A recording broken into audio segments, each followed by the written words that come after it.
तो आज हम अपने दूसरे लेक्चर के लिए तैयार हैं और जैसा कि मैं पहले भी कह चुका हूं कि हमारा सारा फोकस नीट के सिलेबस को लेकर है, सारा फोकस लास्ट 10 इयर्स में पूछे गए क्वेश्चंस को लेकर है।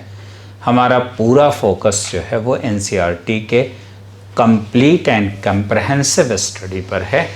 तो शुरू करते हैं और उसी चैप्टर लिविंग वर्ड के सेकंड लेक्चर के लिए। तो अब हम शुरुआत कर रहे हैं। तो दिस इज़ इम्पॉर्टेंट कि the name of topic is biodiversity. What do you mean by biodiversity? Biodiversity means all the species. हमने ऑलरेडी बोर्ड पे जो लिखा, all the types of species of a locality और एरिया और country और earth are called biodiversity. Biodiversity means एक area की, आप जैसे मैं आपसे कहूँ कि ये मेरे गांव में जो है मक्का है, गेहूं है, पपाया है, मैंगो है, मस्टर्ड है, बुफेलो है, काऊ है, गोट है, शीप है, एवन ह्यूमन बीइंग। तो ये सब मैं आपको अपने गांव की बायोडाइवर्सिटी बता रहा हूँ। अब बायोडाइवर्सिटी स्टडी करने के कई लेवल्स होते हैं। जब हम लोग क्लास 12 के सिलेबस में पहुँचेंगे तो वहाँ पे एक पूरा चैप्टर डिस्कस करेंगे। तो इस तरह से ये बात थी कि बायोडाइवर्सिटी वो एक एरिया की हो सकती है, एक तालाब की हो सकती है, एक जंगल की हो सकती है, एक पूरे कंट्री की हो सकती है, या फिर जो है एक कॉन्टिनेंट की हो सकती है। ये पूरे अर्थ की कर लें तो पूरे अर्थ की होगी तो then we will say global biodiversity. Global biodiversity, it is very interesting that और ग्लोबल। यहाँ मैं दो बातें इम्पॉर्टेंट है कि पूरे अर्थ पे कुल स्पीशीज़ कितनी हैं। तो 70 lakh species is our estimated global biodiversity. तो ग्लोबल बायोडाइवर्सिटी जो हमने अनुमान लगा रखा है वो है 70 लाख। आप इसको 7 मिलियन कह सकते हैं। लेकिन जानते हैं कि हमने अभी तक कितनी स्पीशीज़ की इसमें से डिस्कवरीज कर रखी हैं या जिनको हमने स्टडी कर लिया? 1.7 मिलियन से। तो आप इसके लिए वर्ड यूज़ कर सकते हैं non global biodiversity. Non global biodiversity. तो दिस इज़ तो दो क्वेश्चन बन गया और एक हो गया 70 लैक्स या 7 million is the total non biodiversity, total estimated biodiversity, and 1.7 million या 17 लाख स्पीशीज़ की मैंने जानकारी है। एक तरह का न्यूमेरिकल टाइप का एक क्वेश्चन पूछा जा सकता है कि जितना आपका अनुमान है और जितना आप जानते हैं, तो टोटल अनुमान हमारा 70 लैक्स का है, हम जानते हैं 1.7 लैक्स, और अगर हम इसको कैलकुलेट करेंगे तो इट इज़ 22%। इट मीन्स हम 22% ग्लोबल बायोडाइवर्सिटी की स्टडी कर चुके हैं। और इस तरह से तो ये इतनी इन्फॉर्मेशन हमें है। और तो एक बात यहाँ पे इम्पॉर्टेंट है कि हमने कहा कि ऑल टाइप्स ऑफ स्पीशीज़, तो क्यों ना एक काम करें, हम स्पीशीज़ की डेफिनेशन समझा लें। स्पीशीज़ की डेफिनेशन, स्पीशीज़ को पहचानने का क्या है। तो एनसीईआरटी ने एक बहुत अच्छी लाइन लिखी है कि जिस किसी ऑर्गेनिज्म का आप नाम लीजिए वो एक स्पीशीज़ है। जैसे आप जो है मैंगो का नाम लें, वीट का नाम लें, डॉग, काऊ, ह्यूमन, और इस तरह से राइस एक्सेट्रा। तो इस तरह से ये जो भी आप नाम ले रहे हैं वो एक स्पीशीज़ है। तो ये बताइए कुल कितनी स्पीशीज़ आप जानते हैं? 1.7 मिलियन। कुल कितनी स्पीशीज़ आपका अनुमान है अर्थ पे? तो 70 लाख स्पीशीज़ का हमें अनुमान है। तो एक बात हमने जो डाटा दिया कि 22% हम स्टडी कर चुके हैं, 78% अभी हमें स्टडी करना बाकी है। तो इसका मतलब बहुत सारी स्पीशीज़ की डिस्कवरी करना अभी हमें है, बचा हुआ है। एक बात और है, जल्दी से आप देख लेते। Term species was given by John Ray ने दिया था। The modern definition of species by Ernst Mayr called biological species concept. और हमसे 3 क्वेश्चंस पूछे गए हैं और 3 क्वेश्चन पूछा गया कि the latest definition of species was given bye mayor ने दिया था। एक बात, the latest definition of species is called biological species concept कहते हैं। तो biological concept species was given bye mayor, ये भी क्वेश्चन पूछा जा सकता है। और लास्ट क्वेश्चन पूछा गया कि बायोलॉजिकल स्पीशीज़ की डेफिनेशन क्या है, how the latest definition is given. तो एक पॉइंट यहाँ क्लियर करना चाहूँगा कि biological species concept is based on reproductive isolation. ये एक बहुत बड़ा सा वर्ड हमारे सामने आया है। What is reproductive isolation? इसका मतलब होता है कि एक स्पीशीज़ के जो मेंबर्स हैं वो दूसरी स्पीशीज़ के मेंबर से सेक्सुअल रिप्रोडक्शन नहीं करते। मैं इसके 2-3 एग्जाम्पल दे सकता हूँ। भेड़ और बकरी साथ साथ रहते हैं, लेकिन भेड़ आपस में रिप्रोडक्शन करते हैं, बकरी आपस में रिप्रोडक्शन करते हैं। भेड़ और बकरी का आपस में कोई सेक्सुअल रिलेशनशिप नहीं है। और ह्यूमन बीइंग के बारे में कभी कभी लोग कह देते हैं मोहल्ले में कि भाई बंदर जैसे दिख रहे हो, चिंपैंजी जैसे दिख रहे हो।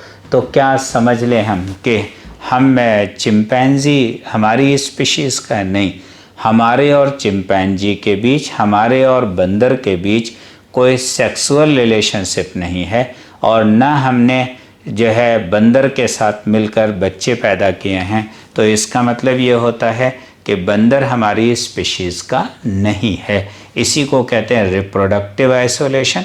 और जो मॉडर्न डेफिनेशन ऑफ स्पीशीज़ है that is given on the basis of reproductive isolation. और इस तरह से ये जो है बात आई है। तो रिप्रोडक्टिव आइसोलेशन पे कुछ पॉइंट्स मैं और कहना चाहता हूँ जो मैं आपको बता चुका। Members of one species do not interbreed with individuals of other species, ये तो आपको क्लियर ही हो गया। Human being chimpanzee, human being monkey, sheep and goat के जो है एग्जाम्पल्स है। काऊ एंड बुफैलो का भी एग्जाम्पल है। काऊ आपस में रिप्रोडक्शन करते हैं, बुफैलो आपस में करते हैं। कभी काऊ एंड बुफैलो के बीच ऐसा रिप्रोडक्शन नहीं होता है। एक सवाल आप कर सकते हैं कि डंकी एंड हॉर्स का रिप्रोडक्शन करा के हमने एक म्यूल जो है नाम का ऑर्गेनिज्म डेवलप किया। तो मैं यहाँ मेंशन कर दूँ कि डंकी एंड हॉर्स का रिप्रोडक्शन नेचर में नहीं हुआ था, वो हमने कराया था, मैन मेड था। हमने इस काम को लेबोरेटरी में कराया। इसका मतलब ये होता है कि हम जो भी डिस्कशन कर रहे हैं वो नेचर की बात कर रहे हैं और आर्टिफिशियल सिस्टम की बात नहीं कर रहे हैं। तो इस तरह से एक बात और इम्पॉर्टेंट है, members of one species are freely interbreed sexually, बहुत फ्री रिप्रोडक्शन पॉसिबल है। और इस तरह से ये था कि एक और पॉइंट जल्दी से clear, in fact reproductive isolation also leads to the origin of new species. ये एक बहुत बड़ी बात है और ये बात कही थी मेयर नाम के साइंटिस्ट ने। उनका इंट्रोडक्शन भी हमें पढ़ना है, लेकिन ये बात हमें नहीं, इसको कहते हैं स्पेसिएशन। एक्चुअली जब आज के 4 अरब साल पहले ओरिजिन ऑफ लाइफ हुई थी तब बहुत लिमिटेड नंबर ऑफ स्पीशीज़ थी। हो सकता है 2 रही हों, 4 रही हों, 50, 100, आज 70 लाख स्पीशीज़ हैं।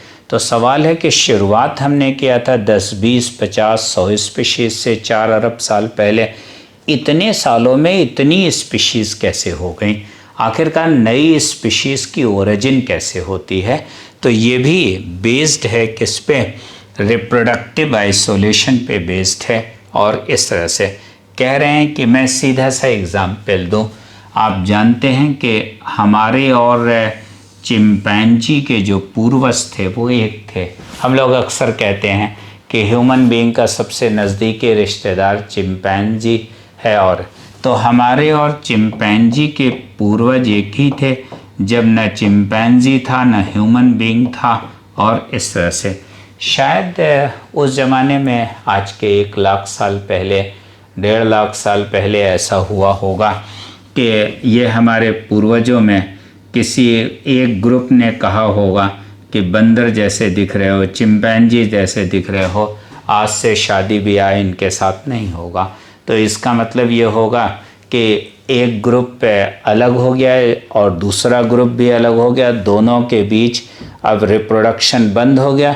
तो धीरे धीरे पहले ये एक स्पीशीज़ थी, अब 2 गुट हो गए, धीरे धीरे धीरे धीरे ये एक नई स्पीशीज़ हो जाएंगे। पहले एक थे, अब 2 स्पीशीज़ हो गई। तो ये बताइए नई स्पीशीज़ की ओरिजिन का बेस क्या है? It is reproductive isolation. और ये एक्सप्लेनेशन किसने दिया? मेयर ने दिया था। इसको कहते हैं ओरिजिन ऑफ बायोलॉजिकल स्पीशीज़। और इस तरह से चलिए मेयर के बारे में जल्दी जल्दी मैं आपको बता दूं कि मेयर ने ही बायोलॉजिकल स्पीशीज़ का कॉन्सेप्ट दिया था, एक बात। और इसके मतलब क्या है कि definition of a species is based on reproductive isolation, पहली बात। दूसरी बात है origin of new species by reproductive isolation. 2 important बातें। चलिए ओवरऑल मेयर के बारे में एक कंक्लूज़न निकालते हैं। मेयर के बारे में हमसे क्या क्या इन्फॉर्मेशन पूछी जानी है? मेयर वॉज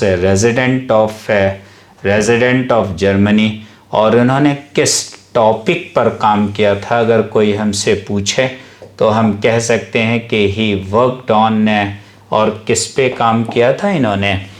कि इवोल्यूशन पे काम किया था, ओरिजिन ऑफ स्पीशीज़ पे काम किया था। और जब ओरिजिन ऑफ स्पीशीज़ पे काम करते हैं तो उसे इवोल्यूशनरी बायोलॉजिस्ट कहते हैं। शायद इसीलिए इन्हें हम नए ज़माने का डार्विन कहते हैं। डार्विन ने भी इवोल्यूशन पे काम किया था, इसीलिए तो नए ज़माने का डार्विन कहते हैं। तो 20वीं शताब्दी का डार्विन कहा जाता है किसको? मेयर को। तो एक क्वेश्चन और है, डार्विन किस सेंचुरी में हुए थे? तो जाहिर से बात है इससे पहले ही हुए होंगे। डार्विन ने अपनी थियोरी दी थी 1858 में। तो हम ये बात कह दें कि डार्विन 19वीं सेंचुरी में काम किए थे, और 20वीं सेंचुरी में हमने डार्विन किसे कहा है? डार्विन हमने कहा है मेयर को। और he defined the species and its origin.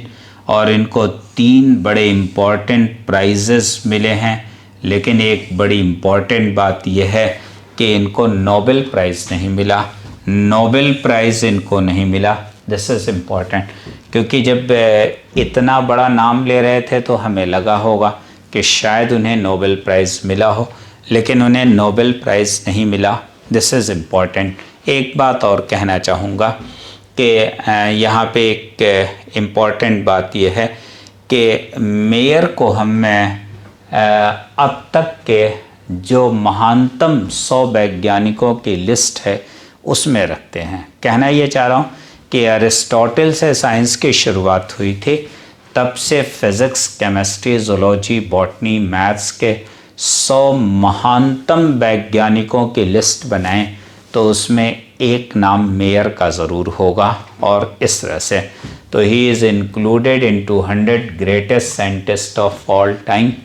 और यह एक क्वेश्चन मेरे मन में आया है कि हम आपसे पूछ लें कि ये बताइए कि कोई साइंटिस्ट इंडिया से भी है या नहीं है टॉप 100 साइंटिस्ट में से? तो इंडिया से 3 साइंटिस्ट का नाम है। एक प्रोफेसर सीवी रमन का नाम है जो फिज़िक्स से थे, एक प्रोफेसर जेसी बोस का नाम है जो बॉटनी से थे, और एक नाम जो है पंचानन माहेश्वरी का है जो कि बॉटनी से थे। तो 3 नाम तो कंफर्म है कि top 100 scientist of all time in the world, अगर हम काउंट करें, लिस्ट बनाएं, तो 3 नाम इंडिया से होगा और 1 नाम मेयर का ज़रूर होगा और उसमें से। तो ये बात हम थोड़ी और आगे बढ़ाएं इस बात को, क्योंकि पूरी दुनिया में अब आपने कह दिया कि 70 लाख स्पीशीज़ हैं, मिलियंस ऑफ स्पीशीज़ हैं, और आप 17 लाख तो अब तक जान भी गए हैं। तो एक बात बताइए कि हमें क्या करना चाहिए। तो आप कहोगे जितनी भी स्पीशीज़ आप जान गए उनको आइडेंटिफाई करिए। आइडेंटिफाई करने के लिए कैरेक्टर्स की लिस्ट बनानी पड़ेगी। हमने अपने पिछले लेक्चर में आपसे कहा था कि for the identification we need list of certain characters. तो हमें सबसे पहले उनको आइडेंटिफाई करना है, लेकिन उससे भी पहले कैरेक्टर्स की लिस्ट बनानी है। और 17 लाख स्पीशीज़ अगर एक एक करके हमें पढ़नी पड़ जाए तो क्या आपको लगता है कि कोई साइंटिस्ट इसे पढ़ पाएगा या कोई स्कॉलर अपनी लाइफ में इसको पढ़ पाएगा? नॉट पॉसिबल है। तो अगर ये है, या मैं इसका एक एग्ज़ाम्पल और दूं कि हम एक साथ जो है 100 बच्चों को, 80 बच्चों को, 70 बच्चों को क्लास में पढ़ाते हैं और दिन भर में करीब 8 या 7 बैच पढ़ाते हैं। तो इस तरह से 800-700 बच्चे हैं, क्या इनको पढ़ा ले जाते हैं। अगर कोई मुझसे ये पूछे कि भाई ये बताइए कि एक एक करके सबको पढ़ा दीजिए, तो क्या ये पॉसिबल है कि मैं स्टूडेंट्स को एक एक करके पढ़ा पाऊँ? नहीं पॉसिबल है। वजह क्या है कि जो है इतना समय नहीं है और नहीं कर पाएंगे। इसीलिए हमने बैचेस बना रखे हैं 50, 60, 70, 80 स्टूडेंट्स का, और इस तरह से। इसी को कहते हैं क्लासिफिकेशन। जैसे किसी स्कूल में 3000 स्टूडेंट हैं और अगर स्टूडेंट के पेरेंट्स, गार्जियंस ये कहें कि भाई हमारा बच्चा है तो अकेले बैठ के पढ़ा दीजिए, तो ये पॉसिबल नहीं। उन्होंने क्लासेस में डिवाइड कर रखा है, क्लास 1 है, 2 है, 3 है, 4 है, और किस बिहाफ पे डिवाइड कर रखा है? On the basis of similarities. जिस बच्चे का नॉलेज, जिस बच्चे की एज, जिस बच्चे की हाइट एक जैसी है उसको एक क्लास में रखा है। अभी कोई 4 साल का बच्चा आवे कहे कि हम क्लास 12 में पढ़ेंगे तो उसका एडमिशन नहीं हो सकता।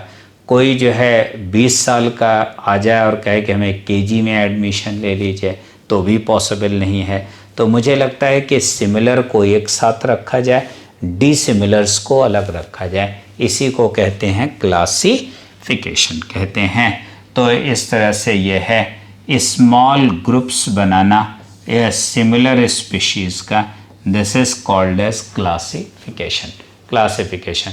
तो पहले तो मुझे बताइए what is the need of classification. आप कहोगे लार्ज नंबर ऑफ स्पीशीज़ को एक एक करके स्टडी नहीं किया जा सकता, इसीलिए छोटे छोटे ग्रुप्स बना के एक साथ स्टडी कर रहे हैं। अभी मैंने आपको एग्ज़ाम्पल दिया था कि कोचिंग में हम कुछ बच्चों को एक साथ बैच बना के पढ़ा देते हैं। तो जानते हैं क्या कहना चाह रहा हूँ कि जो सिमिलर बच्चे थे उनको एक बैच में पढ़ा दिया। अगर क्लास 11 का स्टूडेंट है तो क्लास 12 वाले बैच में नहीं पढ़ा सकते, क्लास 12 का बच्चा है तो क्लास 11 वाले बैच में नहीं पढ़ा सकते। और अगर मान लीजिए कोई बच्चा मैथमेटिक्स का हो और मेरे क्लास में बैठ जाए तो भी हम क्लास को नहीं पढ़ा सकते। तो मेरा कहने का क्लियर है कि जिनके सिमिलर सब्जेक्ट्स हैं, सिमिलर स्टेटस है, उनको एक बैच में, जिनके डिफरेंट सब्जेक्ट्स हैं, डिफरेंट लेवल ऑफ नॉलेज है, तो उनको अलग अलग बैठाया जाए। इसी को कहते हैं क्लासिफिकेशन। थोड़ा हमारी स्टडीज़ जो है वो ईजियर हो जाएंगी for the species point of view. और ये था। दूसरी एक बात और है, फिर उसके बाद आपको 17 लाख स्पीशीज़ का नाम रखना होगा। क्यों नाम रखना होगा? नाम पहले से होगा, जैसे काऊ है, बुफेलो है, और इसके अलावा जो है ऑनियन है। तो मैं आपको बताऊं, जैसे ऑनियन का नाम है तो ये मैंने इंग्लिश में लिया, हिंदी में हमारे इलाके में इसे प्याज कहा जाता है। यहीं अगर हम महाराष्ट्र चले जाएं तो इसी को कांदा कहा जाता है। तो हम कहना क्या चाह रहे हैं कि जैसे जैसे लैंग्वेज बदलती है, जैसे जैसे रीजन बदलते हैं, जैसे जैसे एरिया बदलता है, 200-500 किलोमीटर के डिस्टेंस पे जाने पे जो स्पीशीज़ का लोकल नेम है वो बदल जाता है। तो मेरा कहने का मतलब ये है कि इस तरह से तो हम साइंस की स्टडी नहीं कर सकते। साइंस की स्टडी करने के लिए हमें इन सारे कन्फ्यूज़न से जो है क्या होगा, दूर करना होगा। इसीलिए साइंटिफिक कम्युनिटी ने डिसाइड किया कि एक प्लांट का जो है पूरे वर्ल्ड में एक नाम हुआ करेगा और उसे साइंटिफिक नेम कहा जाएगा। तो दिस इज़ कॉल्ड नॉमेनक्लेचर। हमने लिखा the name of each species varies by region and language to avoid confusion. Each species is a scientific name और be used worldwide by scholars called nomenclature. आप इसी को nomenclature कहते हैं। तो एक बात बताइए, इन सारी स्पीशीज़ को, जो मिलियंस ऑफ स्पीशीज़ हैं, उनको स्टडी करने के लिए हमें कुल 4 पॉइंट्स पे काम करना होगा। एक है that is characters of list, किस काम के लिए, फॉर द आइडेंटिफिकेशन। फिर उसके छोटे छोटे ग्रुप्स बना के क्लासिफिकेशन करना और फिर उसको वर्ल्ड वाइड एक नाम देना। तो दिस इज़ कॉल्ड एज, और ये है। तो इस तरह से हम स्टडीज़ करेंगे और ये है अपना कन्फ्यूज़न। मैंने आपको ऑनियन का एग्ज़ाम्पल दिया है।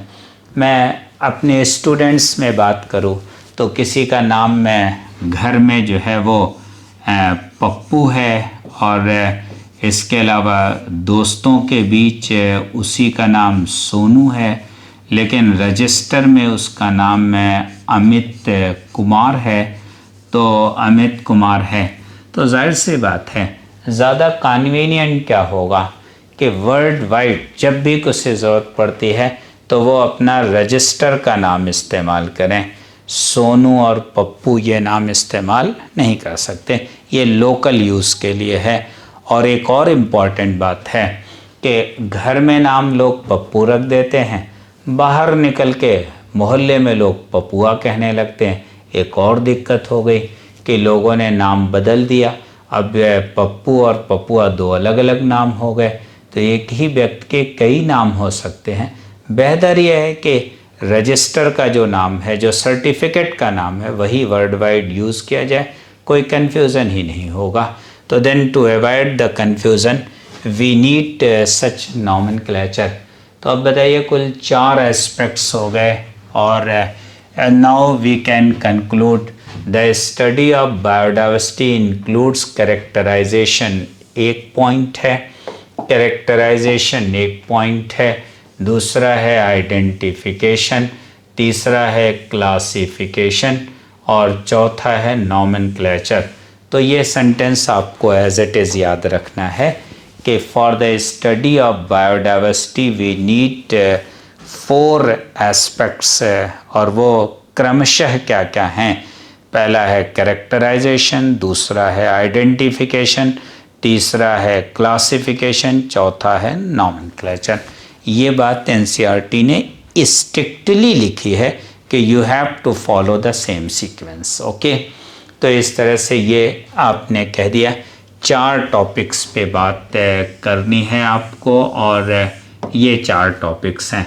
तो उसमें से हमने अपने पिछले लेक्चर में कैरेक्टराइजेशन एंड आइडेंटिफिकेशन पे डिटेल में बात की थी। तो हमें लगता है इस लेक्चर में हमें क्लासिफिकेशन और नॉमेनक्लेचर जैसे 2 बड़े इम्पॉर्टेंट टॉपिक्स पे डिस्कशन करना होगा। चलिए प्रोसीड करते हैं इस बात को, और वो ये आगे एक पॉइंट लिखा हुआ है कि these all 4 concepts are collectively called inquiry और डिस्क्रिप्शन ऑफ बायोडाइवर्सिटी। बायोडाइवर्सिटी, मैं एक बार फिर पूछ रहा हूँ, इंक्वायरी शब्द का मतलब क्या होता है? What do you mean by inquiry? Inquiry का क्या मतलब होता है? भाई जैसे आप कोचिंग में जाते हैं, आप ग्रेविटी क्लासेस के रिसेप्शन पे आए तो आप कहते हैं कि इंक्वायरी करने जा रहे हैं, तो आप क्या पूछते हैं कि आपका बैच कब स्टार्ट होगा, बैच के लिए क्वालिफ़िकेशन क्या है, सब्जेक्ट्स क्या क्या हैं, टाइमिंग्स क्या क्या हैं, शेड्यूल क्या क्या होगा, कौन सी बुक्स मिलेंगी, क्या मॉड्यूल्स यहाँ से मिलेगा, इसके अलावा फ़ी स्ट्रक्चर क्या होगा, कैसे हम इस फ़ी को डिपॉज़िट कर सकते हैं, ऑनलाइन क्लासेस के क्या शेड्यूल हैं, ऑफलाइन क्लासेस के क्या शेड्यूल हैं। और अपनी इंक्वायरी में आप ये भी पूछते हैं कि टीचर्स कौन कौन से होंगे, उनकी क्वालिफ़िकेशन क्या होगी। तो दीज ऑल थिंग्स, ये सब आपने इंक्वायरी किया और सामने रिसेप्शन पे बैठे हुए काउंसलर ने जो आपको जवाब दिया वो हो गया कोचिंग का description, that will be called as. तो इंक्वायरी क्वेश्चन आस्किंग मेथड को कहते हैं और डिस्क्रिप्शन उसके आंसर को कहते हैं। तो inquiry and descriptions are the same thing.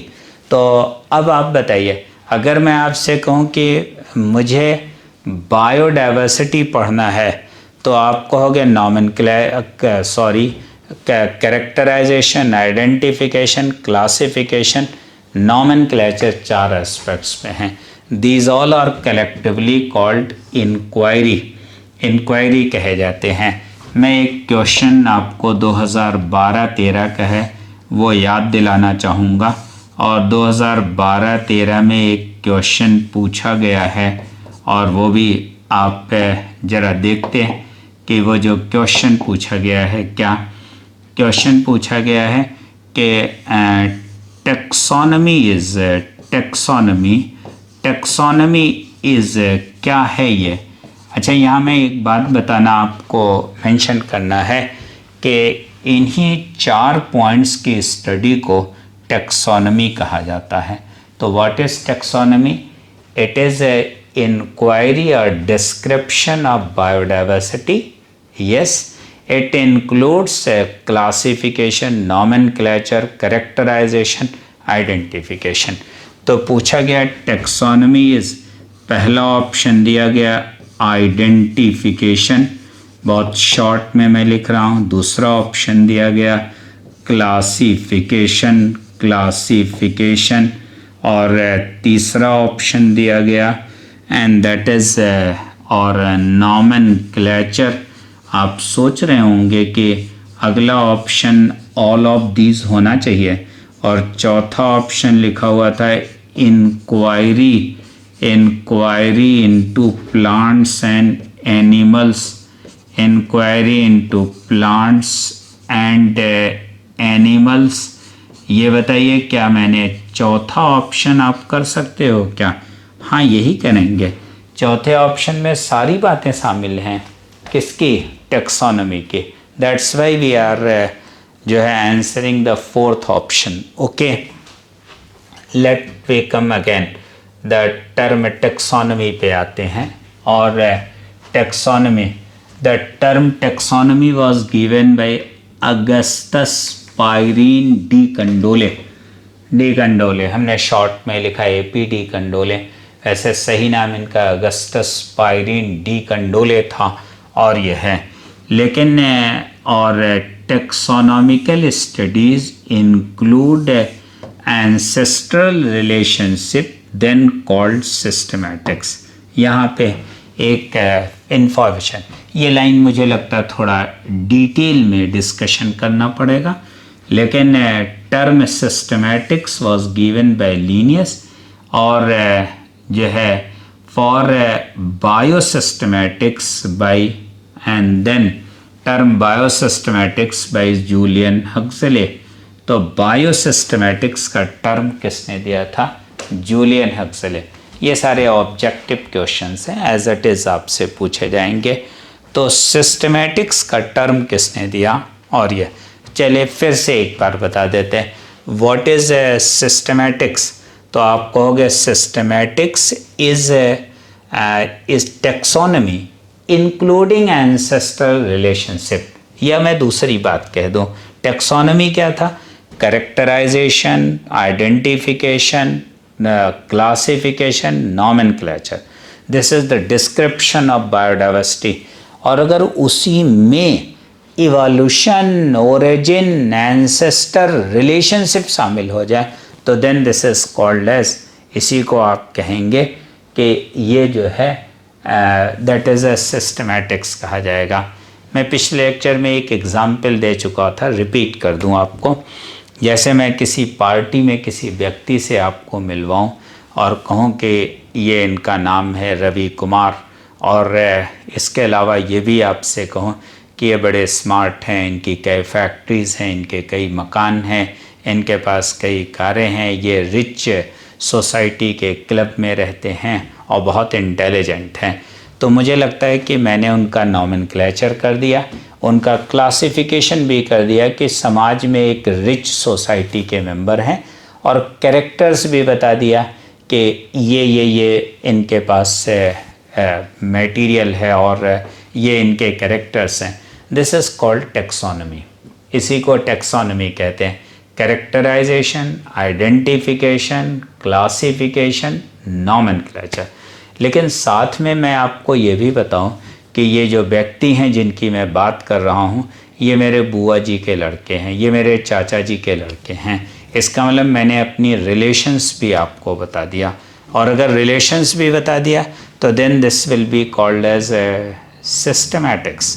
यानी सिस्टमैटिक्स के साथ रिलेशनशिप भी अगर मेंशन हो जाए तो then it is called systematics.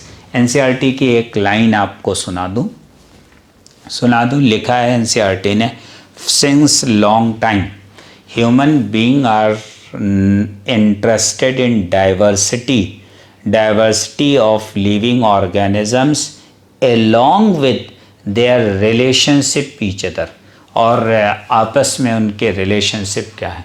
जैसे ही आपने डिस्क्रिप्शन कहा था टेक्सोनॉमी, डिस्क्रिप्शन में आपने जोड़ दिया रिलेशनशिप, तो then it is called as systematics. Okay, systematics का टर्म किसने दिया था? लीनियस ने दिया था। लीनियस का नाम आया तो मैं आपको बताना ज़रूरी समझता हूँ कि लीनियस को हम लोग फादर ऑफ टेक्सोनॉमी कहते हैं। टेक्सोनॉमी का वर्ड किसने दिया था? एपीडी कंडोले। फादर ऑफ टेक्सोनॉमी कौन? लीनियस है।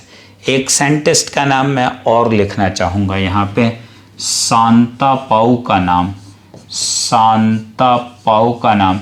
He is called father of taxonomy in India. तो भारत में टेक्सोनॉमी पे काम करने वाले, शुरुआत करने वाले साइंटिस्ट का नाम था सांतापाउ। तो father of taxonomy in India Santapau, father of taxonomy Linnaeus, and the term taxonomy was given by A.P.D. Condole. Term systematics was given by Linnaeus ने दिया था, Linnaeus ने दिया था। एक बात और इम्पॉर्टेंट है, इन्होंने बहुत सारी किताबें लिखी थी। आई थिंक 16 या 17 किताबें लिखी थी, 16 या 17 किताबें लिखी थी, लेकिन उसमें से कुछ का नाम मैं लूँगा। एक बुक है क्रिटिका बॉटनिका, एक बुक है स्पीशीज प्लैनेटेरम, एक बुक है सिस्टमा नेचुरी। इसमें से स्पीशीज प्लैनेटेरम का नाम लेना बहुत ज़रूरी है। स्पीशीज प्लैनेटेरम ही वो किताब है जिसमें प्लांट्स के नॉमेनक्लेचर का जिक्र था और वो बाइनोमियल का जिक्र था। बाइनोमियल दो शब्दों में नाम देने को कहते हैं। जैसे हमने मटर का नाम रखा पाइजम सेटाइवम, तो ये एक नाम है कि दो नाम है?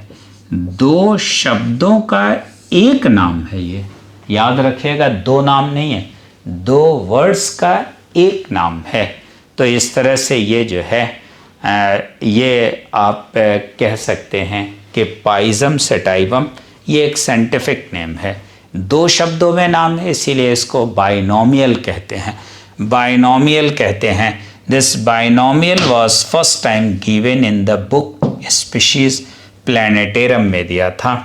तो स्पीशीज प्लैनेटेरम नाम की किताब में सबसे पहले इस कॉन्सेप्ट का जिक्र आया। तो ये बताइए इससे पहले क्या चलता था, ये भी आपको बताना होगा। इससे पहले जो नाम था वो कई वर्ड्स का था, पॉलिनोमियल सिस्टम ऑफ नॉमेनक्लेचर। जैसे हमारे इलाके में एक पॉलिटिशियन है, उनका नाम है, और उनका नाम है लल्लन सिंह उर्फ काली सिंह उर्फ नाटे सिंह। तो इसका मतलब ये होता है कि इतना लंबा चौड़ा नाम था, तो इसी तरह से नाम दिए जाते थे भाई। उन्होंने लोगों ने नाम रखा होगा लल्लन सिंह, बाद में देखा कलर थोड़ा डार्क है, काली सिंह कह दिया, बाद में देखा कि थोड़ा हाइट कम है तो नाटे सिंह कह दिया। मैं कहना क्या चाह रहा हूँ, मैं कहना ये चाह रहा हूँ कि जैसे जैसे फीचर्स देखते गए वैसे वैसे लोगों ने नाम आगे बढ़ाना शुरू कर दिया। ये गलत परंपरा है। गलत परंपरा किस बात की है कि एक बात ये नहीं मेरी समझ में आ रहा कि जब मैं उसे नाम लूँ तो काले सिंह उर्फ नाटे सिंह कहूँ या नाटे सिंह उर्फ काले सिंह कहूँ, पहले मैं हाइट को ज़्यादा इम्पोर्टेंस दूँ कि पहले मैं कलर को ज़्यादा इम्पोर्टेंस दूँ। इस तरह का कोई नियम नहीं था, इस तरह का कोई लॉ नहीं था। उस पॉलिनोमियल सिस्टम ऑफ नॉमेनक्लेचर का रूल बनाने की कोशिश की पहली बार किसी ने, तो वो थे वो थे लीनियस। अपनी किस किताब में ये प्रयास इन्होंने किया था? क्रिटिका बॉटनिका में। कुछ साइंटिस्ट को ये काम पसंद आया, कुछ साइंटिस्ट ने इस काम को बहुत गलत कहा। आप कहोगे किसी को पसंद आया, किसी को नहीं पसंद आया, गलत कहने का दोनों के रीजंस क्या थे? किसी ने पसंद किया तो क्यों, किसी ने रिजेक्ट किया तो क्यों? दोनों के रीजंस आपको बताने होंगे। तो actually polynomial system of nomenclature एक गलत पद्धति थी। उसकी जगह सही पद्धति क्या आई, सही सिस्टम क्या आया? बाइनोमियल नॉमेनक्लेचर आया। बाइनोमियल। तो लीनियस को चाहिए था पॉलिनोमियल नॉमेनक्लेचर को रिजेक्ट कर देते।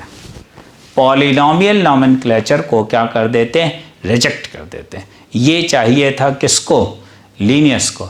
और वो पॉलिनोमियल सिस्टम ऑफ नॉमेनक्लेचर के रूल जो है वो केमिस्ट्री पढ़ेंगे, और 2 से 6 हम रोज एक मूवी देखा करेंगे 4 घंटे। आपने टाइम टेबल बना के फादर को सबमिट कर दिया। क्या आपको लगता है कि ये टाइम टेबल में आपने ठीक किया? नहीं, बड़ा गलत किया। आप 4 घंटे रोज मूवी के लिए नहीं निकाल सकते। अब पिताजी के सामने जब ये टाइम टेबल आया तो उन्होंने कहा बेटा 3 दिन देख लेना, 3 दिन ना देखना। तो ये रूल गलत था। उनको चाहिए था टोटली ये रिजेक्ट कर देते, नहीं, जब तक सेलेक्ट नहीं हो जाओगे तब तक मूवी और इस तरह के मनोरंजन करना ठीक नहीं है। जो मनोरंजन करना है आप किताबों के साथ ही करें, और इस तरह से। तो किसी गलत बात का कोई रूल नहीं जो है बनाना चाहिए, उसे टोटली रिजेक्ट करना चाहिए। एक और एग्जाम्पल आपको दें, और वो ये है कि जैसे अक्सर ये हो जाता है कि आप किसी मोहल्ले में किसी बच्चे को आप बुद्धू कहें तो वो क्या करेगा? दौड़ा के पत्थर मारेगा। जब ये बात पिताजी को पता चली तो उन्होंने कहा कि अब देखिए क्या रिएक्शन है। पिताजी ने कहा बेटा उसके सामने ना कहा करो। इसका क्या मतलब निकला? किनारे कह लिया करो। ये गलत बात है। पिताजी को कहना चाहिए था कि आज के बाद उस बच्चे को बुद्धू ना कहना। उन्होंने तो नियम बना दिया कि सामने ना कहो, किनारे कह लिया करो। तो इसी तरह से फादर ऑफ टेक्सोनॉमी लीनियस से गलती हो गई कि उन्होंने एक बात जिसको हटा देनी थी उसका नियम बनाने की कोशिश किया। तो कुछ लोगों ने कहा पहली बार किसी ने नियम बनाया, ये बड़ी अच्छी बात है, क्रिटिका बॉटनिका। लीनियस ने बनाया। किसी और कुछ लोगों ने क्रिटिसाइज किया कि गलत बात का नियम बना दिया, ये और ख़राब बात है। तो अपने इसके पॉजिटिव नेगेटिव एस्पेक्ट्स थे। बाइनोमियल नॉमेनक्लेचर की शुरुआत किस किताब से हुई? स्पीशीज प्लैनेटेरियम से हुई। आज हम किसी प्लांट का नाम रखते हैं तो 2 शब्दों में रखते हैं, दैट इज़ बाइनोमियल नॉमेनक्लेचर। और हमने इसकी डेट लिखी है, तो क्यों डेट लिखी है? इसलिए कि मैं आपसे पूछूंगा बाइनोमियल नॉमेनक्लेचर कब से लागू है? 1 मई 1753 में। लेकिन 2 इंटरेस्टिंग बात और बता दें। ये जो दिया गया था for the plants, species planetarium में प्लांट्स के लिए दिया गया था। एनिमल्स के लिए कब दिया गया? एनिमल्स के लिए बाद में एक किताब में दिया गया, and that book is Systema Naturae. तो मैं आपसे 3 सवाल पूछ सकता हूँ। ये बताइए बाइनोमियल नोमेनक्लेचर कब आया? 1753 स्पीशीज प्लैनेटेरियम से। ये बताइए बाइनोमियल नोमेनक्लेचर फॉर प्लांट्स कब आया? 1753 स्पीशीज प्लैनेटेरियम। बताइए बाइनोमियल नोमेनक्लेचर फॉर एनिमल्स कब आया? सिस्टमा नेचुरी 1758, राइट ना। अगर एनिमल और प्लांट के लिए कहा जाए तो अलग अलग इंफॉर्मेशन है, और अगर आपको जो है सिर्फ बाइनोमियल पूछा जाए तो स्पीशीज प्लैनेटेरियम। एक सवाल और बता देते हैं, 1753 से पहले बाइनोमियल नोमेनक्लेचर से पहले क्या चलता था? पॉलिनोमियल सिस्टम ऑफ नोमेनक्लेचर चलता था। उसका रूल भी बनाया था किसने? लीनियस ने। लेकिन उसको रिजेक्ट भी किया किसने? लीनियस ने किया था। तो he is called father of botany. He entitled many books, बहुत सारी किताबों को उन्होंने लिखा है। और इस तरह से चलिए अब हमें 2 टॉपिक्स पढ़ने हैं, क्लियर करते हैं। एक क्लासिफिकेशन पढ़ना है, एक नोमेनक्लेचर पढ़ना। पिछले लेक्चर में हम लोग कैरेक्टराइजेशन एंड आइडेंटिफिकेशन पे बात कर चुके थे। ओके, चलिए तो let we move on the topic that is called classification. फिर से एक बार बता देते हैं, grouping of organisms on the basis of similarities and dissimilarities is called classification. Classification किसे कहते हैं? similarities and dissimilarities के बिहाफ पे अलग अलग करने को कहते हैं classification। जैसे मैं आपको एग्जाम्पल दूं कि जब हम लोग लोअर क्लासेस में असेंबली में खड़े होते थे तो क्लास टीचर मैम कहा करते थे जिन बच्चों की हाइट थोड़ी कम है वो आगे खड़े हो जाएं, जिन बच्चों की हाइट ज़्यादा है तो वो पीछे खड़े हो जाएं। इसका मतलब पूरे क्लास को उन्होंने 2 पार्ट में डिवाइड कर दिया, एक कम हाइट और एक ज़्यादा हाइट, और इस तरह से। तो इसी को कहते हैं छोटे छोटे ग्रुप्स बनाने को। और ये जैसे कभी कभी किसी पार्टी में जाओ तो लोग 2 ग्रुप बना देते हैं, एक वेजिटेरियन एक नॉन वेजिटेरियन का ग्रुप बना देते हैं। इसका मतलब on the basis of feeding habit हमने 2 ग्रुप बना लिया, वेजिटेरियन और नॉन वेजिटेरियंस का, और ग्रुप बना लिया। कभी कभी ऐसा होता है कि जो है कभी पार्टी वगैरह में जाओ, जो खाने का अरेंजमेंट होता है वो बच्चों के लिए अलग होता है, बुज़ुर्गों के लिए अलग होता है। शायद दोनों की चॉइसेस अलग अलग हैं। बच्चे चाउमीन और दूसरे इस तरह से फास्ट फूड ज़्यादा पसंद करते हैं, बूढ़े बुज़ुर्ग दाल रोटी चावल ज़्यादा पसंद करते हैं। तो इसलिए हमने 2 ग्रुप बना लिया on the basis of feeding habit, this is called as, और आप इसे क्या कहेंगे कि क्लासिफिकेशन। हमने स्कूल में देखा था, उम्र के हिसाब से हमने क्लास 1 2 3 4 5, नॉलेज के हिसाब से क्लास 1 2 3 4 5। कभी कभी गर्ल्स एंड बॉयज़ के बैचेस अलग होते हैं। तो इसका मतलब ये जो छोटे छोटे ग्रुप्स बना रहे हैं, सिमिलर को एक साथ रखेंगे, डिसिमिलर को अलग अलग रखेंगे, इस तरह से। यहाँ बड़ी इंपॉर्टेंट बात यह है, similars are kept together and dissimilars are in separate groups. ये एक बात बड़ी इंपॉर्टेंट मैंने लिखी है, ये बात भी आपको समझनी होगी। ये बड़ी इंपॉर्टेंट बात लिखी है मैंने। क्या लिखा है ज़रा देखते हैं। मैंने लिखा है कि ये जो है a classification is rejected if dissimilars are kept together। यानी अगर क्लासिफिकेशन के दौरान डिफरेंट को आप रख लेंगे तो वो रिजेक्ट हो जाएगा। जैसे मान लीजिए कि ये 50 बच्चे बैठे हों, बायोलॉजी पढ़ रहे हों, और उसमें 4 बच्चों को मैं मैथ के बैठा लूँ, तो उसका मतलब ये होता है कि क्लास बहुत कायदे से नहीं चल पाएगा, and then the system will be rejected, और ये रिजेक्ट हो जाएगा। तो डिसिमिलर्स को एक साथ रखने से रिजेक्ट हो जाता। मैं इसका एक बड़ा कॉमन सा एग्जाम्पल आपको दूं। मान लीजिए आप कभी बारात जा रहे हों और आपको किसी बूढ़े बुज़ुर्ग के साथ कार में बैठा दिया जाए, बूढ़े बुज़ुर्गों की कार जा रही, उसमें आपको बैठा दिया जाए, तो आप जानते हैं आप रास्ते भर कहते रहोगे कि किसने मुझे बैठाया, ये ठीक नहीं है। क्यों? क्योंकि आपको डिसिमिलर्स के बीच रख दिया गया। This classification will be rejected होगा। आपका कोल्ड ड्रिंक पीने का मन करेगा, बूढ़े बुजुर्ग लोग चाय पी रहे होंगे। आपका मन करेगा कि नए गाने सुने, वो 70s के गाने सुन रहे होंगे। तो इस तरह से ये प्रॉब्लम आती है। And now this system is rejected है। और इस तरह से तो मैं आपसे कह रहा था कि अगर आपने डिसिमिलर्स को एक साथ रखा, मैं इसका एक एग्जाम्पल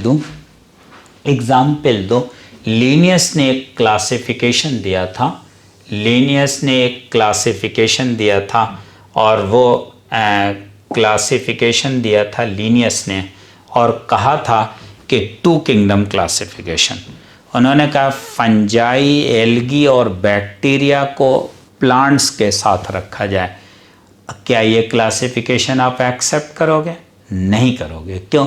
फंजाई कभी फोटोसिंथेसिस नहीं करते, एल्गी फोटोसिंथेसिस करते हैं। दोनों को एक साथ रखना ही रिजेक्ट करने जैसा है। दूसरी बात यह, बैक्टीरिया प्रोकैरियोट्स हैं और फंजाई यूकैरियोट्स हैं, इन दोनों को भी एक साथ नहीं रखा जा सकता। इसका मतलब लीनियस का ये क्लासिफिकेशन रिजेक्ट हो गया। तो कहना यही चाह रहा था मैं, और यह है। हम अगले पेज पर आते हैं। तो ये बताइए 3 types of systems of classification. Classification के 3 सिस्टम्स होते हैं। एक है आर्टिफिशियल सिस्टम जो सबसे पुराना है, एक है आर्टिफिशियल सिस्टम जो सबसे पुराना सिस्टम है। हमने लिखा है oldest with the poorest scientific background, so rejected. मेरा कहने का क्या मतलब है, ये सबसे पुराना क्लासिफिकेशन है और इसमें साइंस का कोई रोल नहीं था, कोई बहुत ज़्यादा साइंटिफिक बातें इसमें की नहीं गई थी, इसीलिए यह है। जैसे मैं आपसे कहूँ कि भाई कभी कभी लोग कह देते हैं कि हम दिल के बड़े अच्छे हैं, तो ये बताओ दिल के बड़े अच्छे हैं ये किस पैमाने पे नापा जाए, किस स्केल से नापा जाए, सेंटीमीटर में नापा जाए कि मिलीमीटर में नापा जाए? दिस इज़ नॉट पॉसिबल, ये पॉसिबल नहीं है। तो याद रखिएगा कि कभी कभी 1 या 2 कैरेक्टर्स जिनको मेज़र नहीं किया जा सकता उसके भी आप पे क्लासिफिकेशन कर देते हैं, तो then it will be called as artificial system. तो ये बताइए दिल के अच्छे हैं ख़राब है, इस तरह से 2 ग्रुप बना दिया। बताइए ये क्लासिफिकेशन आर्टिफिशियल कहा जाएगा? This is based on single और 2 characters which are not observable.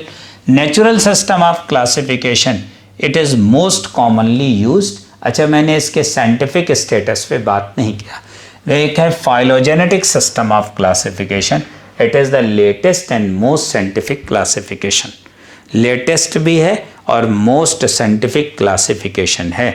और इस तरह से तो ये बताइए कि सबसे ज़्यादा एक्सेप्टेड क्लासिफिकेशन कौन सा होगा? फाइलोजेनेटिक होगा। सबसे ज़्यादा साइंटिफिक क्लासिफिकेशन फाइलोजेनेटिक। अगर मैं आपसे पूछूं मॉडर्न क्लासिफिकेशन तो क्या बता दोगे आप? Then it is a phylogenetic system of classification. एक बात इम्पॉर्टेंट है, मैं आपको बताऊं, मैं एग्जाम्पल्स आप याद कर लीजिए। एक विटेकर का क्लासिफिकेशन, जॉन हचिंसन का क्लासिफिकेशन, तख्ताजान का classification, Bentham and Hooker, Michael and Adanson का क्लासिफिकेशन नेचुरल है।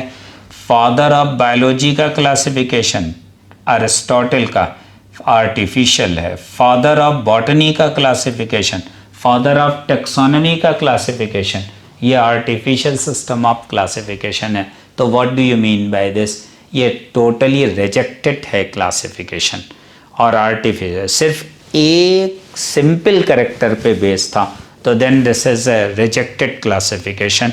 और इस तरह से एक यहाँ 2 बातें मैं मेंशन करना चाहूँगा। आपने अपने क्लास में कभी हार्बेरियम बनाया हो? आपने अपने क्लास में कभी हार्बेरियम बनाया हो?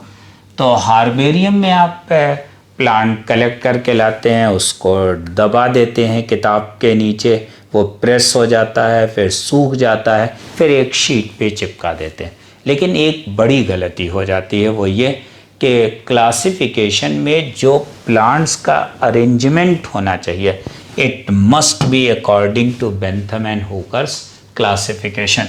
याद रखिएगा, आपको ये बात है, all botanical gardens and herbaria, botanical garden and herbaria, जितने भी बॉटेनिकल गार्डन हैं या हार्बेरिया हैं, और अकॉर्डिंग टू और अकॉर्डिंग टू, बोलो भाई, Bentham and Hooker's classification, Bentham and Hooker's classification.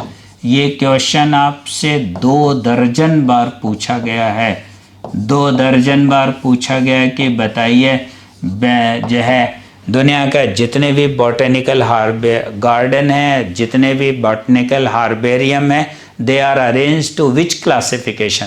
तो they are arranged according to Bentham and Hooker's classification के।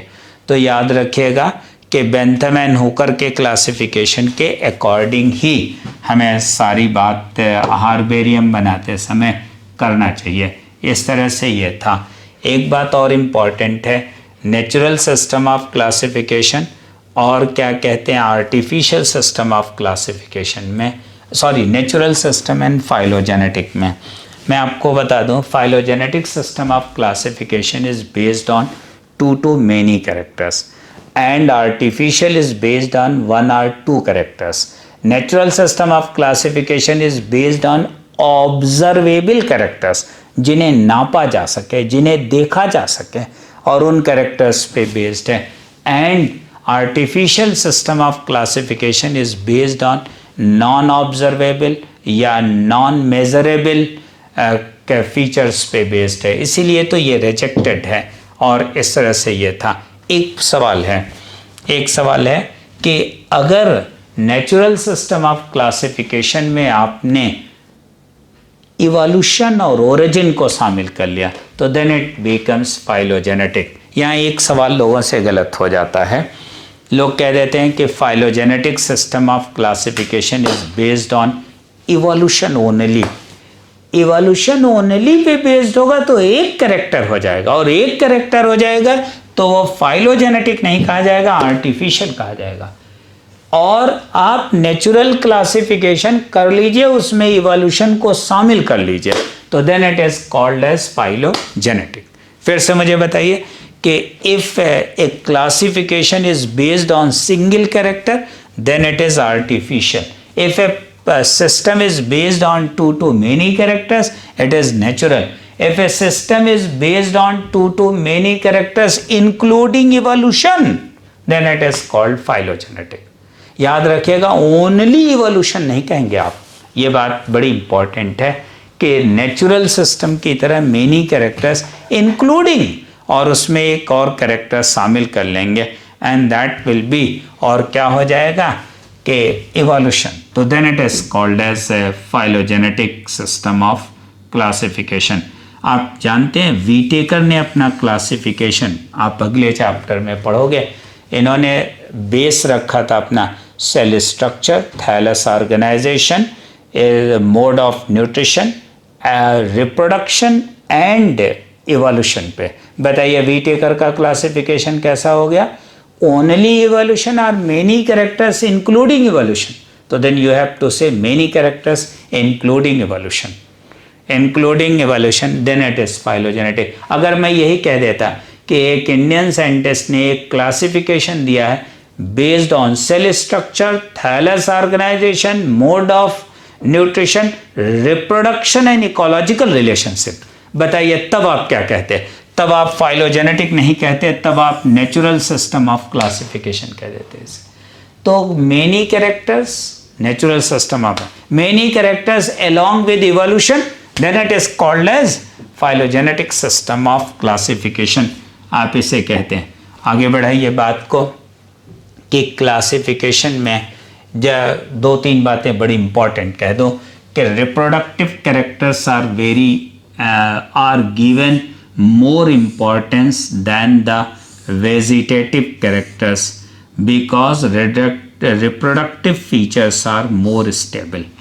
याद रखिएगा क्लासिफिकेशन के लिए जो कैरेक्टर्स यूज़ किए जाते हैं वो ज़्यादा स्टेबल कैरेक्टर्स यूज़ किए जाते हैं, वेरिएबल कैरेक्टर्स यूज़ नहीं किए जा सकते हैं। मैं एक एग्ज़ाम्पल दूं कि अगर मान लीजिए कोई स्टूडेंट हमें आके शिकायत करे कि ये लंबे बाल वाले लड़के ने हमें मारा है, तो कल हम उसकी तलाश कराएंगे। जब हम उसकी तलाश कराएंगे तो पता चले वो बाल कटवा के आ जाए कल, तो कैसे तलाश होगी? दिस इज़ इम्पॉर्टेंट क्योंकि है जो हेयर लेंथ है, बाल की लंबाई है, वो वेरिएबल कैरेक्टर है।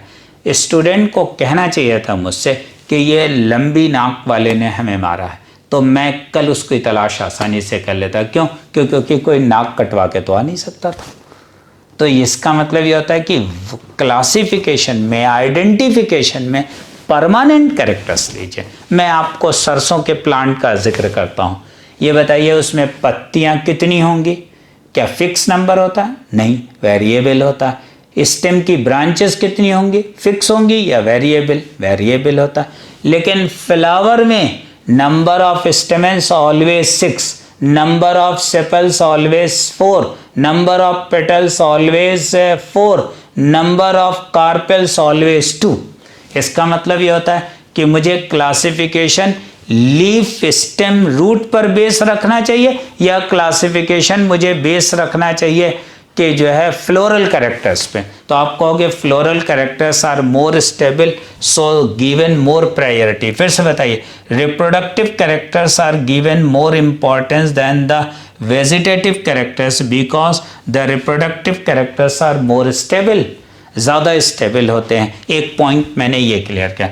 आर्टिफिशियल सिस्टम ऑफ क्लासिफिकेशन में एक गलती और हो गई थी, रिजेक्ट होने का एक रीज़न ये है, वेजिटेटिव कैरेक्टर और रिप्रोडक्टिव कैरेक्टर दोनों को मैंने इक्वल इंपॉर्टेंस दे दिया, जबकि मुझे इंपॉर्टेंस ज़्यादा किसको देना चाहिए था? रिप्रोडक्टिव कैरेक्टर्स को। एक गलती ये हो गई, so it is rejected.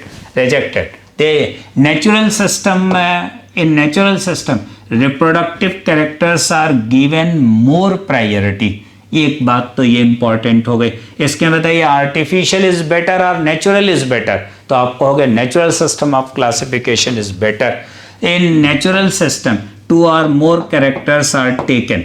Natural system में 2 या 2 से ज़्यादा कैरेक्टर्स लेंगे। पहला मेरा सवाल है कितने ले सकते हैं ज़्यादा से ज़्यादा? भाई 4, 5, 6, 10, 15, 20, 50, 100, तो कितने ले सकते हैं? यहाँ देखिए बड़ी इंपॉर्टेंट इंफॉर्मेशन है।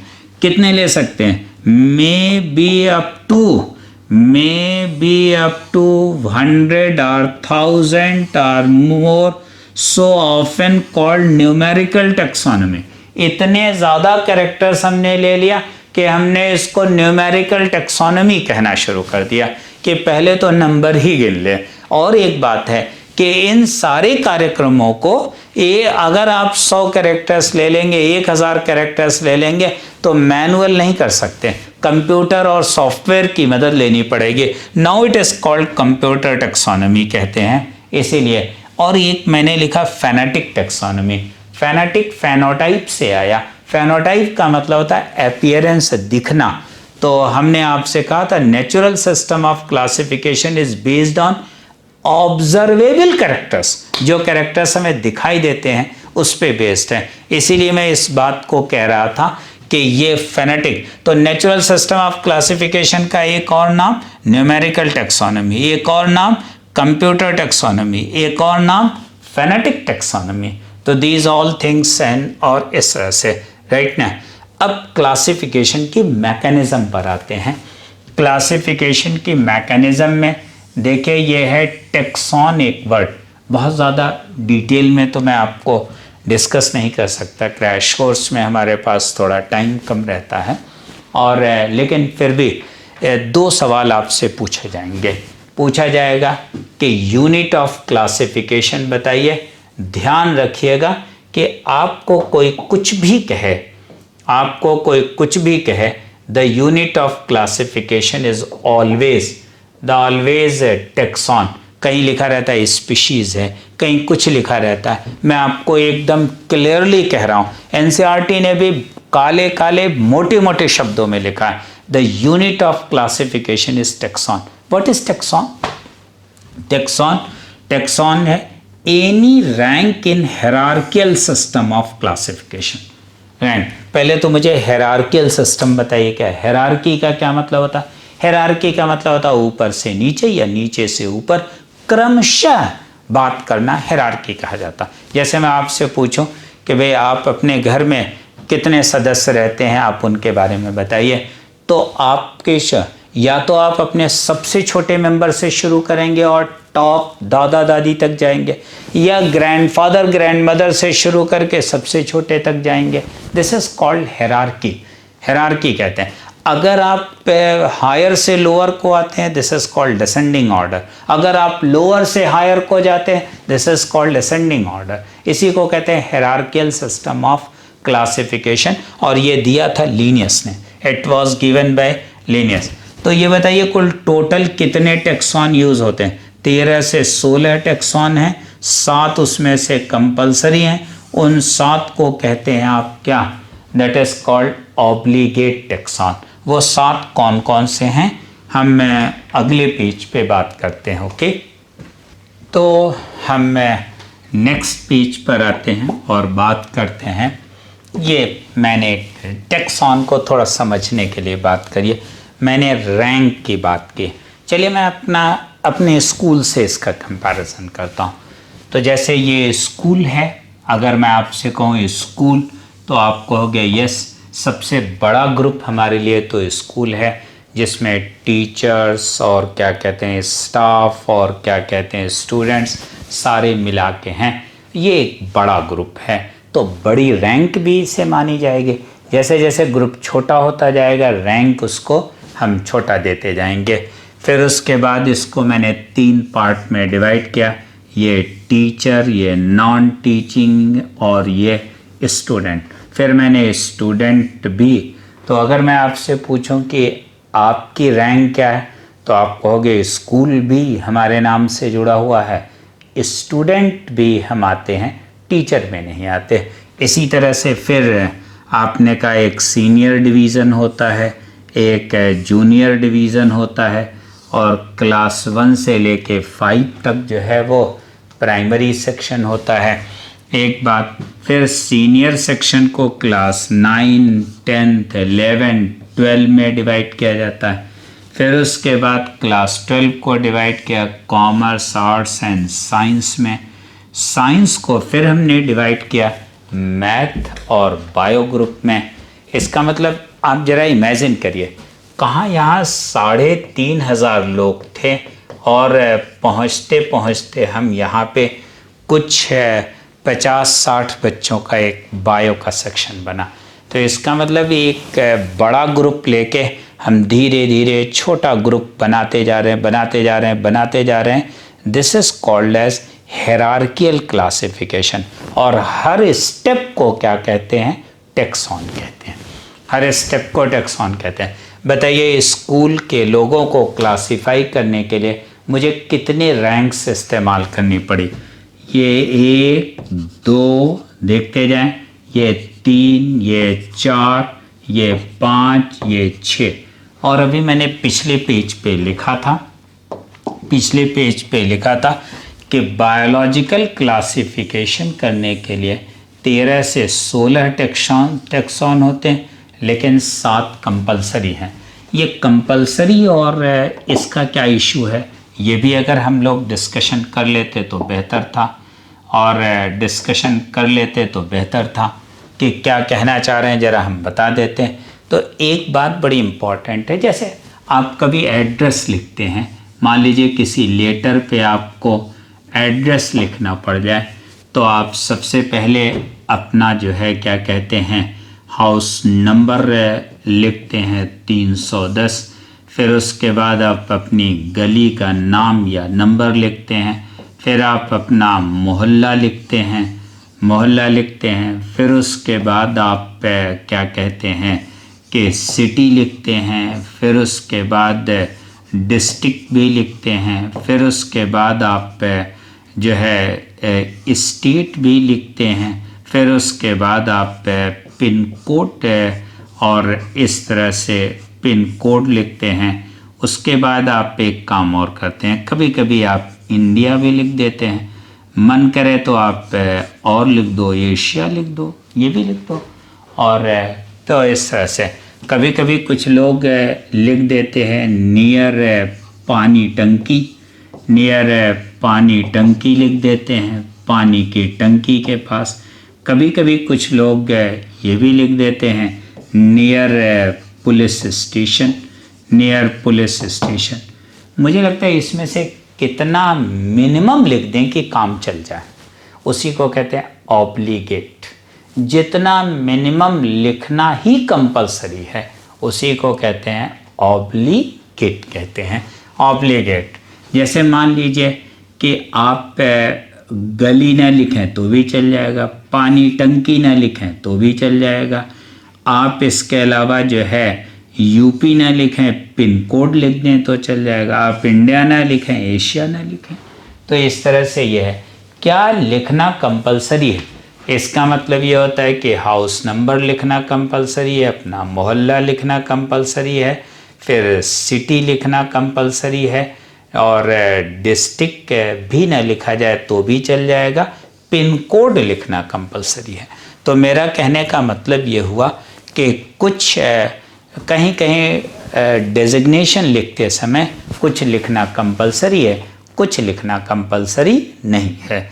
तो टोटल नंबर ऑफ रैंक्स अलग होती हैं और इस तरह से ये ऑब्लिगेट रहते हैं। तो मैंने आपसे पूछा कि कुल क्लासिफिकेशन के दौरान कुल आपको कितनी रैंक्स चाहिए, तो आपने कहा हमें क्लासिफिकेशन के दौरान जो है रैंक्स जो चाहिए वो 13 से 16 चाहिए। लेकिन एक काम कर सकते हैं, अगर आप कहो तो इसमें से कुछ हम और छोड़ भी सकते हैं। क्या छोड़ सकते हैं आप बे? आप कहोगे छोड़ने को तो हम छोड़ सकते हैं, दैट इज़ कि कुछ कंपलसरी हैं वो लेना पड़ेगा, ऑब्लिगेट 7, और बाकी को लीव आउट कर सकते हैं। वो 7 कंपलसरी वाले टैक्सॉन कौन कौन से हैं? तो याद रखिएगा, kingdom, division, class, order, family, genus, species, और ये हायरार्कियल ऑर्डर में रखा है। जल्दी से बताइए कि highest taxon, highest rank in hierarchical classification including 7 obligate taxon. तो this is kingdom and the smallest one is बोलिए, the smallest one is species. तो लोएस्ट टैक्सॉन इज स्पीशीज। ये आप 7 में बता रहे हैं कि 13 में, चाहे 7 हो चाहे 13 हो, species is always the lowest taxon. Lowest taxon है स्पीशीज।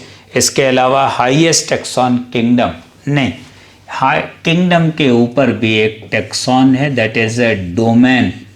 अब 2 क्वेश्चन आपके सामने, ये बताइए highest taxon is domain, highest taxon in 7 obligate domain is not included in obligate, that is kingdom.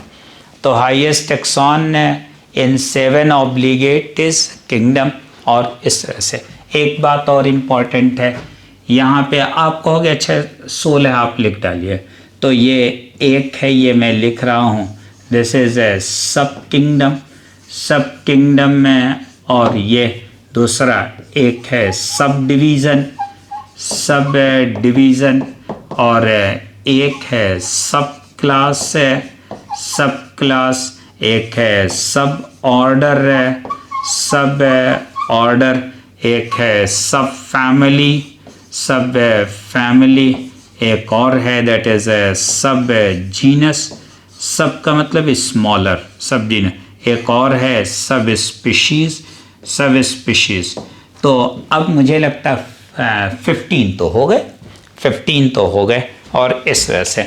और कहीं ऐसा तो नहीं कि कुछ भावनाओं में बह के हमने ज़्यादा लिख दिया हो, तो ज़रा क्लैरिफाई करते हैं। चलिए क्लैरिफाई करते हैं। आप ये बताइए स्मॉलेस्ट टैक्सॉन इज स्पीशीज, फिर से बताइए सब स्पीशीज एक टैक्सॉन है या नहीं? टैक्सॉन नहीं, it is not a taxon. दूसरा सवाल बताइए, सब स्पीशीज शब्द इस्तेमाल किया जाए कि ना किया जाए?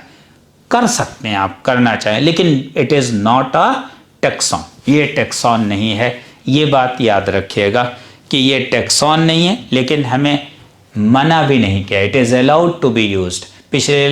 अगले लेक्चर में बात आएगी trinomial system of nomenclature of animals में हम सब स्पीशीज लिखा करते हैं, एक बात। दूसरे एक बात और है, सब जीनस के बारे में बताइए कि ये टैक्सॉन है या नहीं। सब जीनस ना तो टैक्सॉन है, ना ऐसा कोई शब्द इस्तेमाल करने के लिए हमें अलाउ किया गया है। तो ध्यान से सुनिएगा, subspecies is not a taxon but this term is allowed to be used.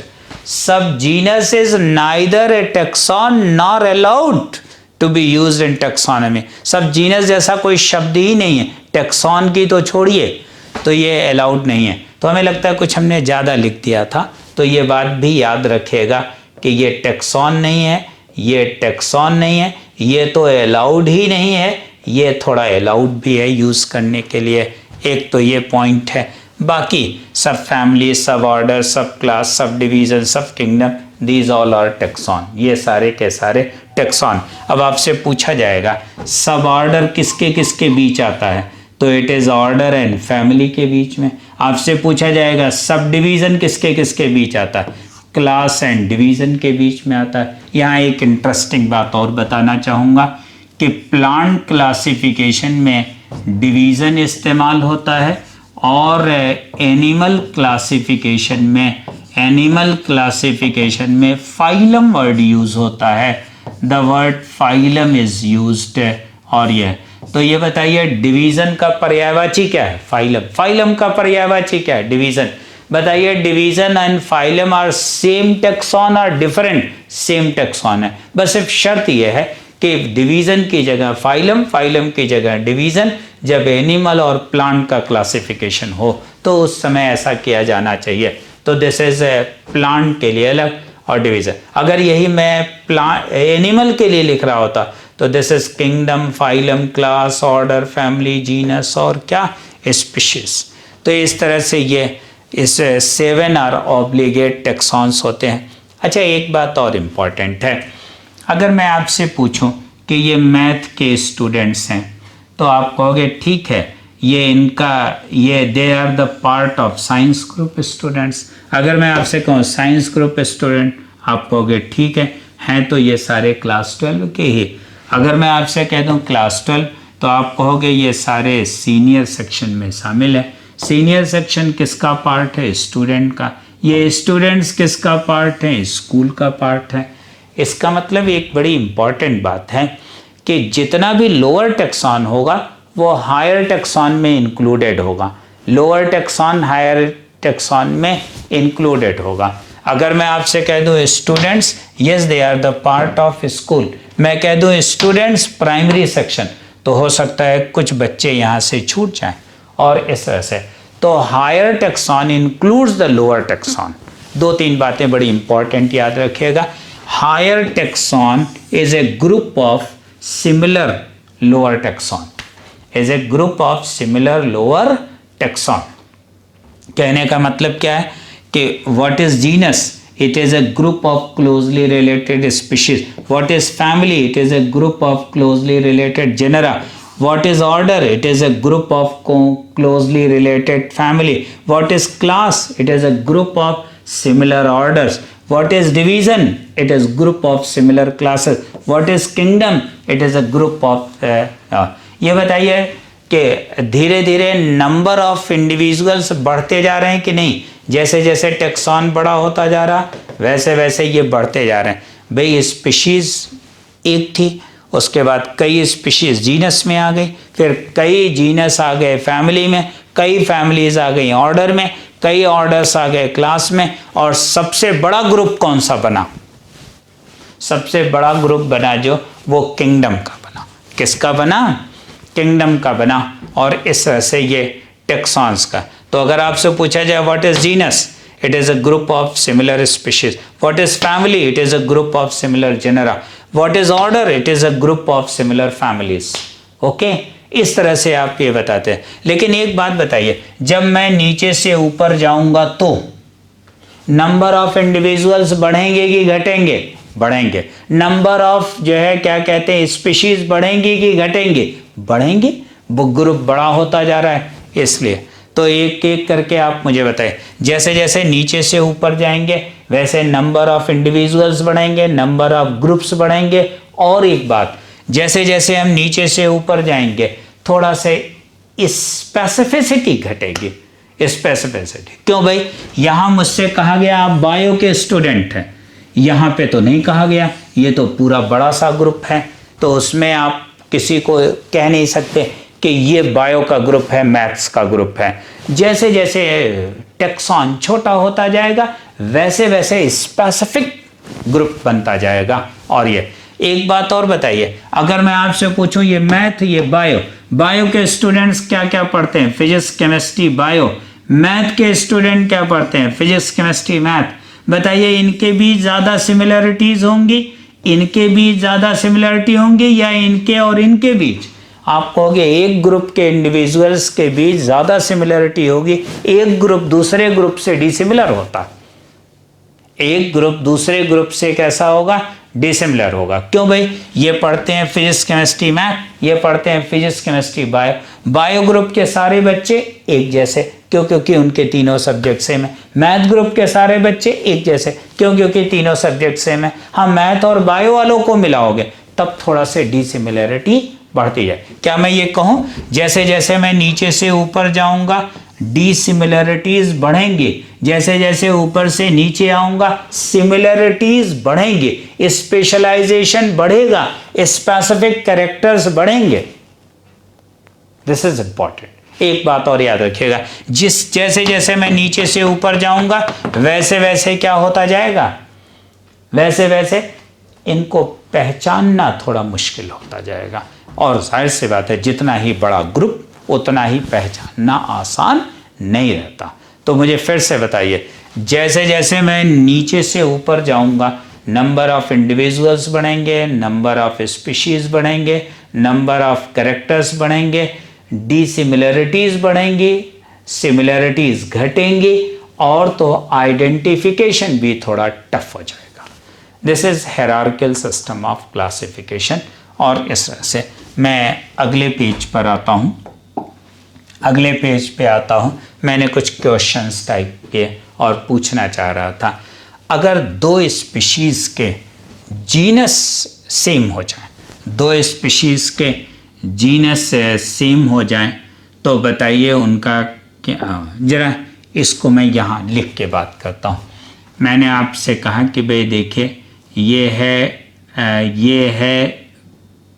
Kingdom, ये है किंगडम, ध्यान से सुनिएगा, ये किंगडम के दो डिवीज़न्स हैं, एक है डिवीज़न 1 दूसरा डिवीज़न 2, और ये डिवीज़न्स हैं। और इस तरह से फिर मैंने कहा कि इस डिवीज़न के दो क्लासेस हैं, एक है क्लास ए और एक है क्लास बी। फिर इस क्लास के दो ऑर्डर्स हैं, एक का नाम है ऑर्डर पी और एक का नाम है ऑर्डर क्यू। इसके जो है और इसकी दो फैमिलीज़ हैं, एक का नाम है फैमिली आर और एक का नाम है फैमिली वाई। ये जो फैमिली वाई है इसके दो जेनरा हैं, एक का नाम है genus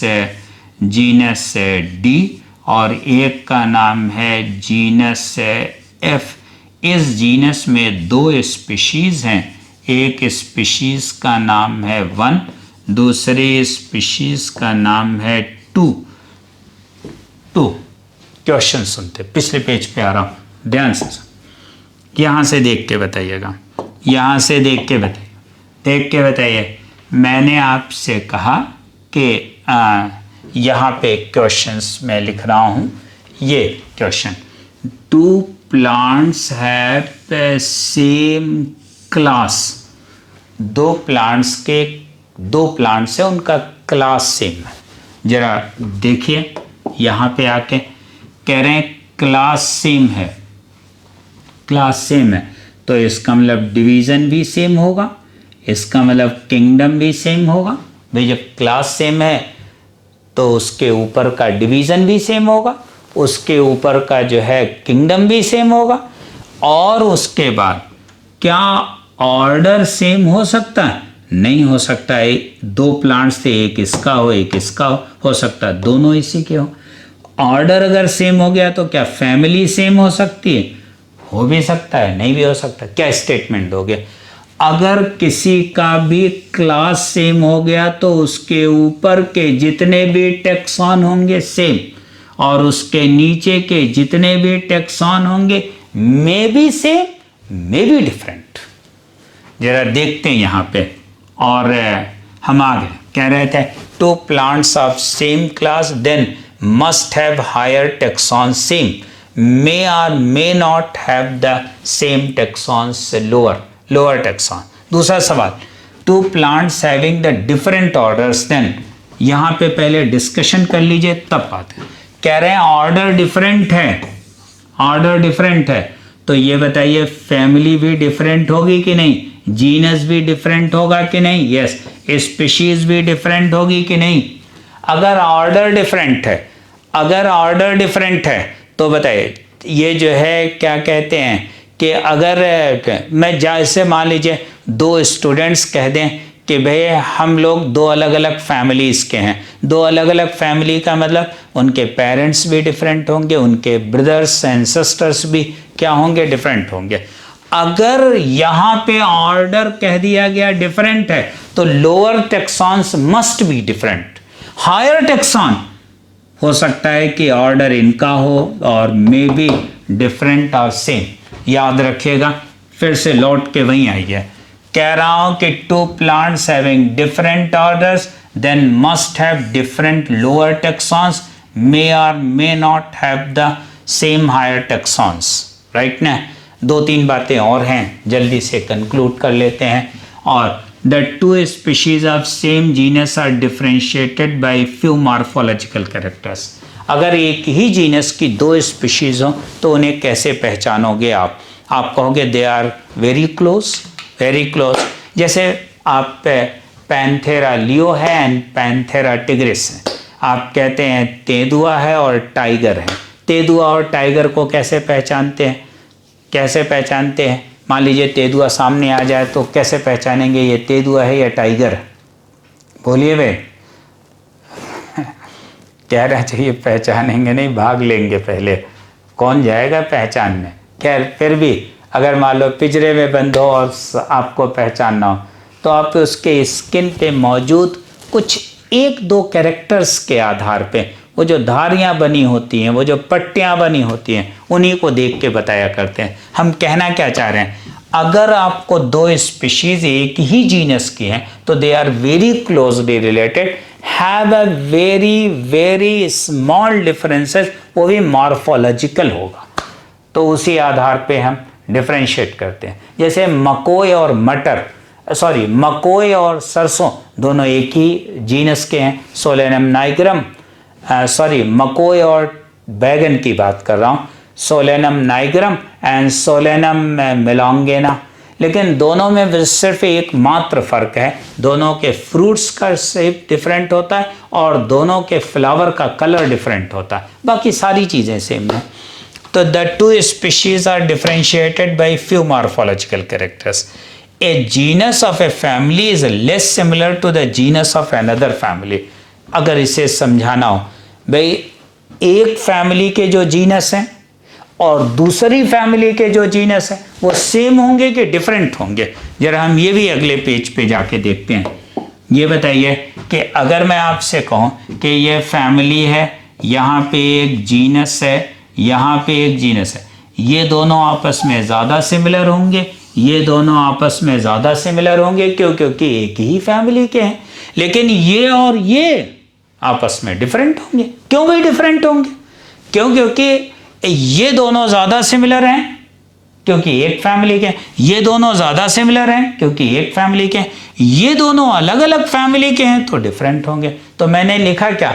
the two genera of two different families are different. याद है ना? एक फैमिली के जेनरा आपस में ज़्यादा सिमिलर हैं लेकिन दूसरी फैमिली के जेनरा से डिफरेंट हो जाएंगे। ये मैंने लिखा है। जरा थोड़ा से और पीछे आइए, एक लाइन ये लिखिए, ये आपको याद करनी होगी। Species, genus, families are identified on the basis of any specific character. वो हायरार्कियल क्लासिफिकेशन में आप देखते हैं, हायरार्कियल क्लासिफिकेशन में देखते और हायरार्कियल क्लासिफिकेशन के टेक्सॉन्स ये मैंने लिखा था। अब आपको आइडेंटिफिकेशन करना है। Single character can be use for identification of species, single character can be used for identification of family and genus. लेकिन इसके बाद आपको किसी चीज़ को पहचानना होगा तो कई कैरेक्टर्स का ग्रुप लेंगे, कई कैरेक्टर्स का ग्रुप लेंगे तो वर्ड यूज़ करते हैं एग्रीगेट ऑफ कैरेक्टर्स। ओके, तो इतनी सारी बात मैंने किया कि टेक्सॉन क्या होता है, कैसे आप ये जो क्वेश्चंस पूछे गए उन्हें सॉल्व करेंगे। तो next on we will discuss the separate aspects of the classification and nomenclature. We will conclude it. Okay, thank you.